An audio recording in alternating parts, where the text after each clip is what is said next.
Welcome, everyone. You are here with me and my beautiful wife, Sandra Johnson. Say hi, my love. Hey. Hey. We're here with our guest host, John McClain. Oh, man. Best seat in town. I love it. Well, let's get started because we're really excited about who we have here. We have a young man named Mikey Marquez. He's a local guy, local talent, financial planner here in Tucson. Say hi, Mike. Hello, everybody. Glad to be here. Tell us a little bit about yourself, Mikey. Yeah, so as you mentioned, I'm a financial planner here in town. Born and raised so far in Tucson, so it's about 3 generations deep. Well, here. Awesome. It's been fantastic to get connected to the community. You grow up seeing Tucson a certain way here. right.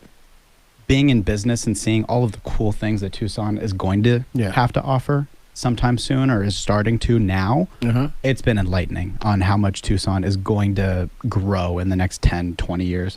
And I must point out, I have to be the kind of the relief here. You have a voice for radio, brother. Like, they say one has a face for radio. I wouldn't say that's the case for you, but you definitely have a voice for radio. I'm trying to drop it an octave to sound a bit more commanding. So. Yeah, I hear it. Yeah, I feel commanded. Check out the podcast though, because he's not hard on the eyes either.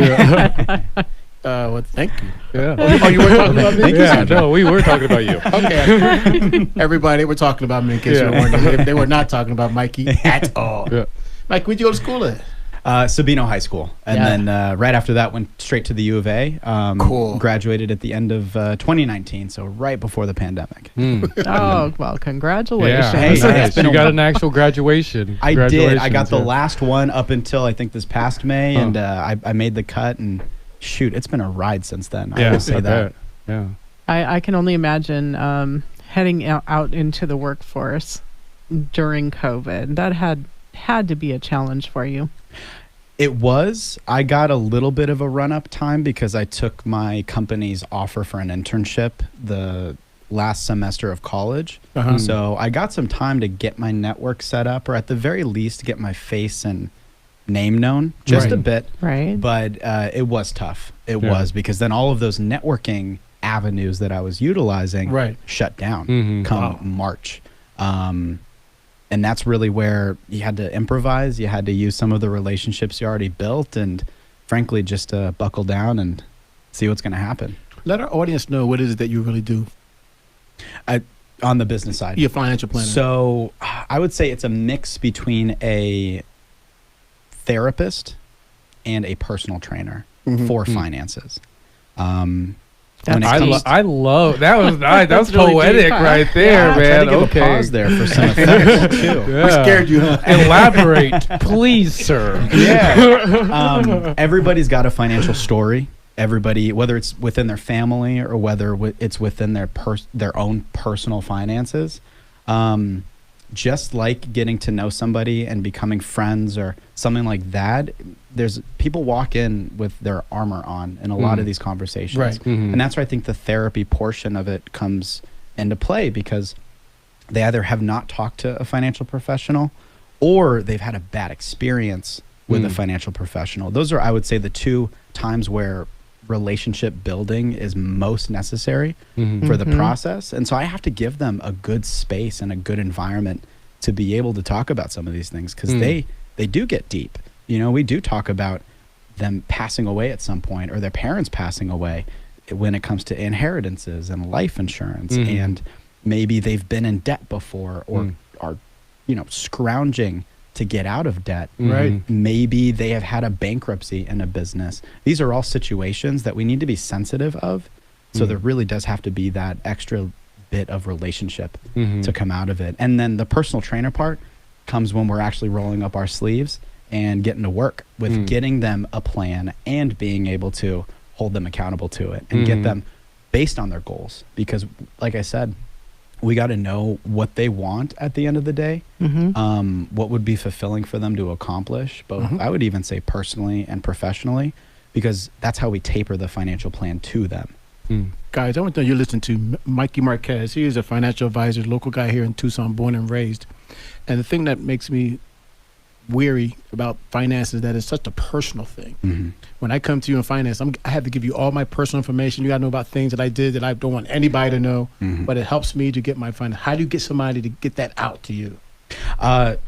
I start by letting them know that, first off, anything that we talk about is 110% confidential. Yes. I make sure that they're closed door conversations, and I make sure that we don't progress the conversation into areas before I've earned their trust. Mhm. So I let them know, hey, it will be important for us to talk about this. Mm-hmm.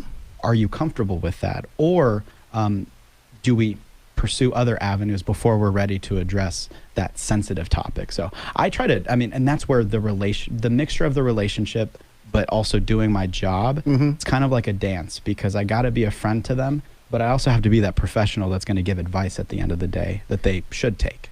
Okay, So- I'm ready.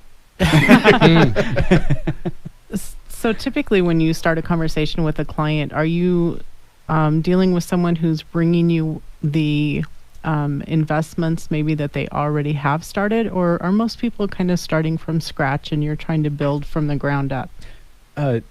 Per my age, a lot of my peers, or those that I've been able to connect with more immediately, are not yet established. They're still getting their budgets sorted out, or they're fresh out of college and they've got the student debt that they want to tackle.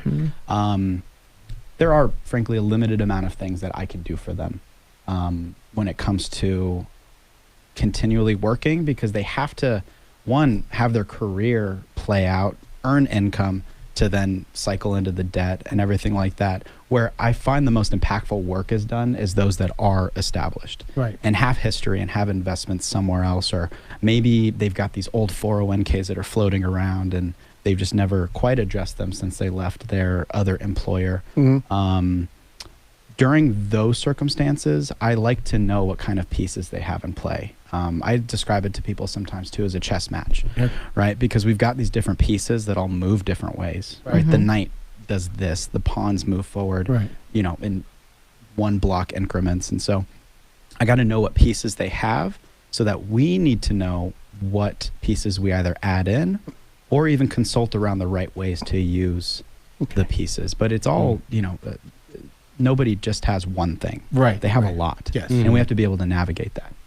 Yeah, that makes sense to me. I mean, I definitely love, and it's funny. My brother Mikey is as well our audience member here in studio, and we've been talking a lot about kind of how things work together synergistically, and there's kind of like a culture you have to kind of create around what you do to help the community as a whole. Like, it's not just a matter of you helping that person that you're sitting down with, like what's best for the community for this person. And it seems like a lot of the holistic work that you're doing in a way with the people just to make them healthy. And like you're saying, that you have to break down some walls and build some rapport and trust to get to that place. Yeah. But once you do, then you can help them. Much like my relationship with Ray and Sandra, you can get to that place. Absolutely. You said such a key word in our business, and that's holistic. And it's been used a lot recently, but when I describe holistic, it is that approach of, not just financially, what can we do for you, but how do those finances fold into their personal goals, their familial goals? Do they want to take their grandkids on a trip later on? So it's it branches out into so many different directions. We're headed to the break. We have Mikey Marquez, who's a local talent financial financial planner here. So we'll be back in a minute. Thank you for listening to our show. And come sit back on the couch on a Sunday and lay back and hear some more about financial planning. Love it. Hey everybody, we are back. This is Sandra, Ray, and John. We're here with Mikey Marquez, who is a financial planner, local guy in Tucson, U of A grad, Sabino High School grad. So he's one of ours. He's everything. He is a Tucson boy, born and raised from the playground where he spent most of his days, right? Absolutely. I'm still there, actually. Yeah, absolutely. Me and you both, brother. I saw you at the playground the other day. It was great. Yeah, he had the walking cast to show for it too. Yeah, that's how it happens. Oh, it was crutches, wasn't it? Hey, Mikey, when you're dealing with a client that comes in, you're not really looking at numbers so much as you are the person. So we tend to think, I've got, maybe $50,000 to invest, but you're looking more at the big picture, age, their financial goals. Give us kind of walk us through the types of things that you're looking at before you can help them plan for how to invest that money. Absolutely. I mean, you said it. The numbers really are the end result. Those are what are going to come out of our conversations. However, going into it, I think one of the biggest factors in any of our kinds of businesses, because there are more than enough people to ever work with, is the right fit. Right. I've got to be the person that they can communicate with, going back to what you were talking about, Ray, of having that level of comfortability to get into these topics. And if that level of comfortability isn't there, there's always somebody else to go talk to. I have no objections to sending somebody to a other direction if that's going to be a better fit for them. Right. So that's always priority, because then we can really get into some of these combos. The second, I would say, step that I usually take, or at least the second priority, is I need to know if they're going to be candid enough with me on what their goals are going to be. Wow. And I help them map it out. You know, I use the term dream build a lot. I'll let them know, hey, this is a space for you to paint a picture. So paint me that picture. What do you want retirement to look like? Not just the first week kicking it on a beach, but what would you actually like to do? What would be fulfilling for you? Can I interject? Is that tough for kids who are young, who are your age, from 25 to 30, understand that you have to think about retirement? Is it tough to get those guys to do that? This is usually the first time they've ever talked about it. And when I'm working with somebody young, it quickly becomes, it quickly falls down the list of priorities, because they want to talk about buying their first house, or getting into their own business, or maybe starting up a fund for some seed money for themselves when it comes to starting that business. Right. But ultimately, retirement's usually a goal for a lot of people. And there's starting to be a little asterisk next to retirement these days, because people are finding so many other outlets that they can take into their older years. Good point. That continues to bring in the money. So we don't necessarily have to fund all of it, but can we at least get them to the point of financial independence? Yes. So I've been rephrasing that with some people, because who knows what it's going to look like when I'm 65, or whatever that ideal retirement age is for, for future generations. 45. 45, right? It's everybody's got a different timeline. Right. And I would say that's even another key, is knowing just what are their expectations. Because some people love what they do, and they would love to take their career to the grave. Yeah, my dad had a hard time walking away from his job at 80. Yeah.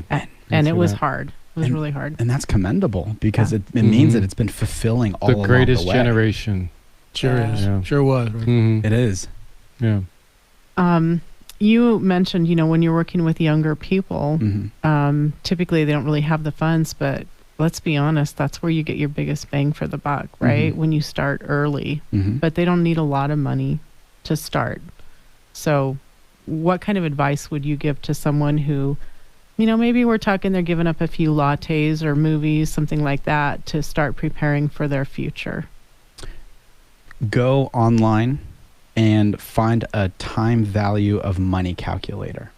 Time value of money calculator. Write that down. It's one of the most revealing tools for anybody to know what your dollars are worth today, or what you're giving up by spending the money today versus saving it and using via investments or whatever, the idea of compound interest. Using that, you'll get to see really what those dollars are worth in the future. Am I going to cry? Because I'm on the other end of the spectrum. Am I going to cry if I go to check that out? It's revealing. I will say that. Okay. It's empowering. Maybe. It is. And it can be empowering in the right circumstance, because I think when anybody's trying to get themselves in a better position, or when they want to make some radical change in their lives, it usually does take sometimes a harsh dose of reality on, man, I have been giving up a lot of future potential in my dollars by going and getting Starbucks every day, or spending a lot of money at Sam's Club, like all of us do here.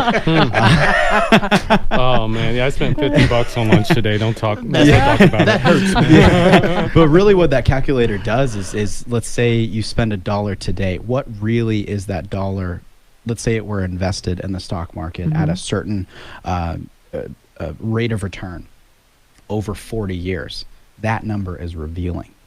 Just to see what $1 is, let alone a car lease for something you didn't really need. Right. You could have gotten away with a Honda. You're renting a Beamer. That's I think where that's where a lot of wealth is lost. Okay. It's unrealized wealth. This is for you, Mikey. That would be the other Mikey that's in the room.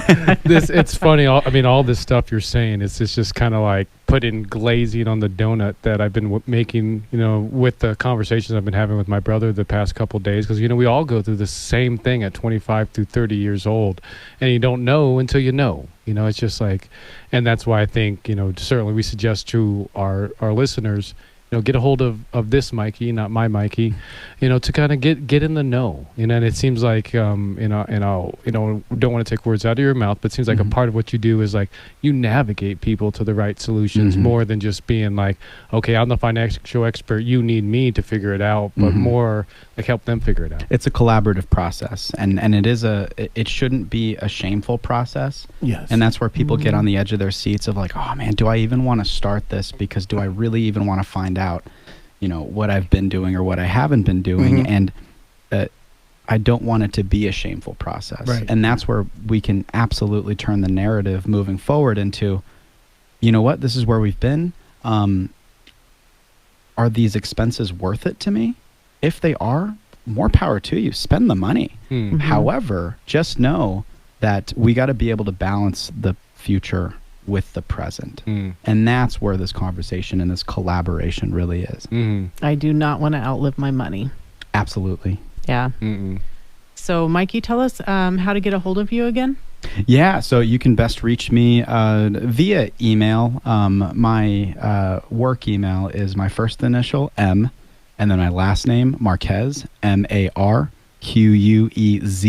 @financialguide.com. And you can always text me or call me at my cell phone, 520-305-1225.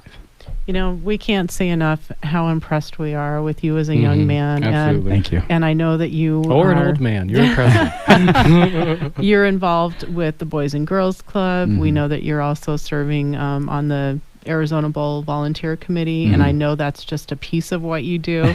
And just can't say, like I said, enough about how impressive it is to sit here and talk with you and the depth of knowledge that you have. So thank you for joining us today. And we will be back after this break. Thank you for having me. No problem.